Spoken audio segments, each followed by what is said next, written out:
you just clarify that the IBF rule doesn't apply in this case, where if Sergey got the Stevenson fight, he could skip it for unification? No, he has to do the IBF. He has to do the IBF mandatory first, and he will be ordered to start negotiations on Monday by the IBF. Aegis said around July. He thought that would be.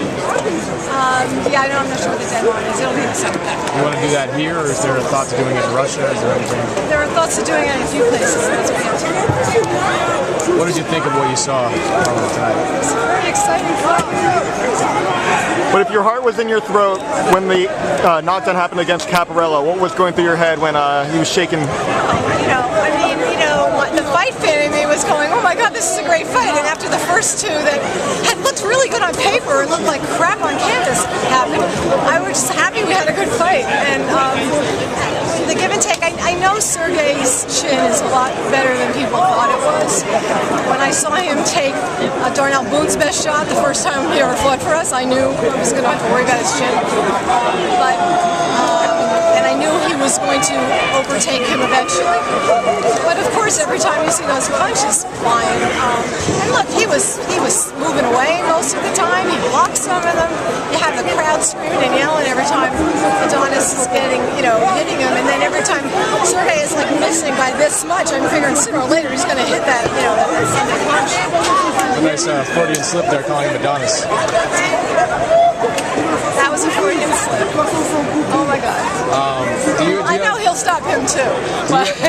Do you have thoughts on when a Stevenson fight could get done before the end of this year? Well, what I'm told by the WBC is that after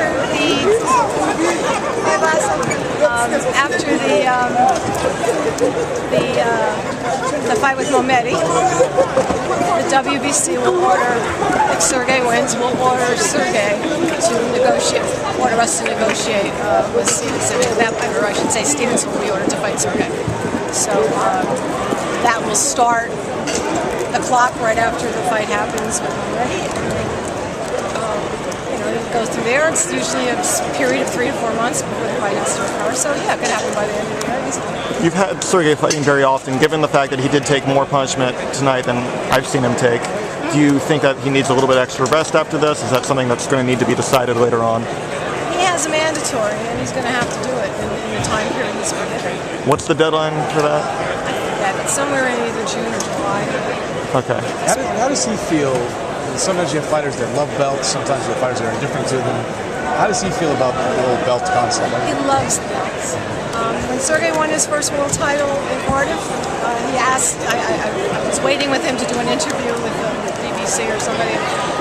We were talking in the ring, and I said, so now you've reached, this is your dream, you're the world champion. And he said, how soon can I fight for another belt? It's the first words out of his mouth to me. He's made it clear to me the day that I signed him that all he wanted to do was hold all 4 world title belts. So that's our mission. Clearly you're looking forward first to the Muhammadi fight and then to Stevenson, but Jean Pascal is trying to state a case for a rematch. What's your opinion on that? Well, look, I'm not going to kid you, we sure wouldn't do that next. Even if he didn't have requirements to do other fights first. The 2 fights he has to do to maintain his belt, he's going to do. Because he wants to pay respect to the organizations to keep his belt. He wants to fight for the WBC title.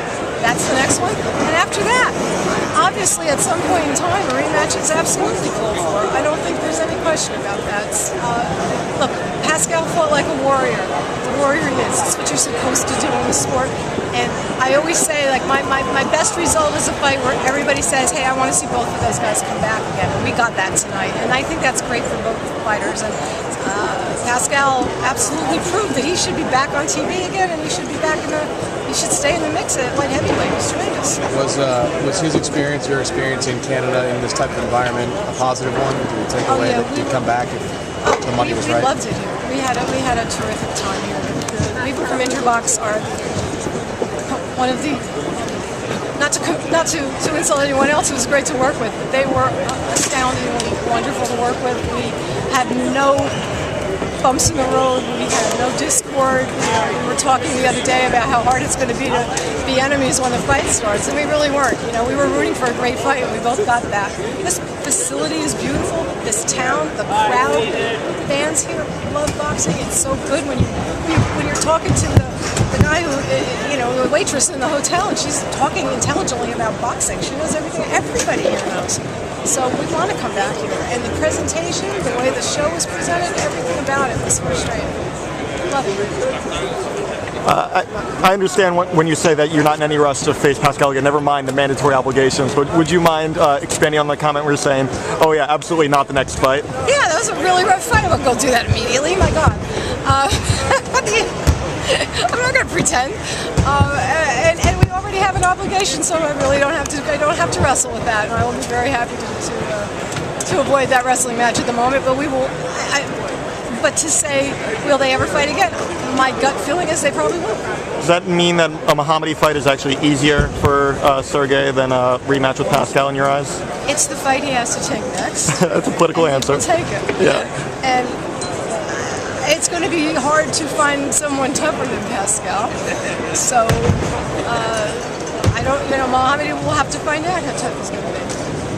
How hard will it be selling a fight like that after tonight?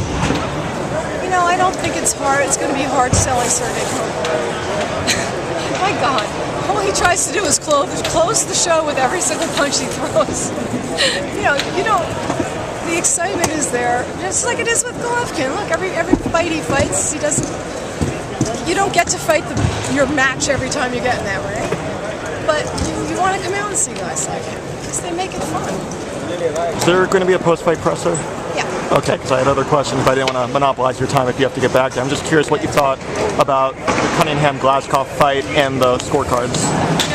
We knew this was going to be a controversial decision because as we were following Twitter, the Canadian crew had Glasgow winning, the HBO crew had Steve Cunningham winning big, both of them. Mm-hmm. And on Twitter they were split, and then I'm seeing 6-5s on either side.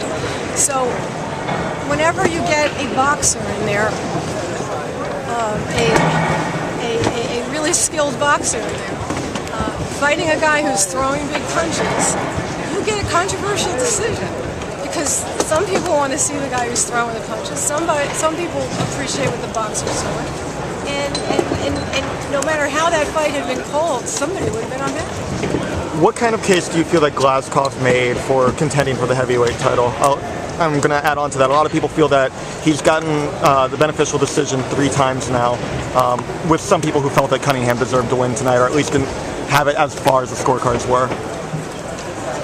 Glasgow fought for the number 2 position. Sure. He earned it. The time came for when Jennings is the number 1 contender and fights Klitschko. These are the rules. When he fights Klitschko, the winner of this fight, fighting for number 1, moves into the number 1 position. He earned the fight.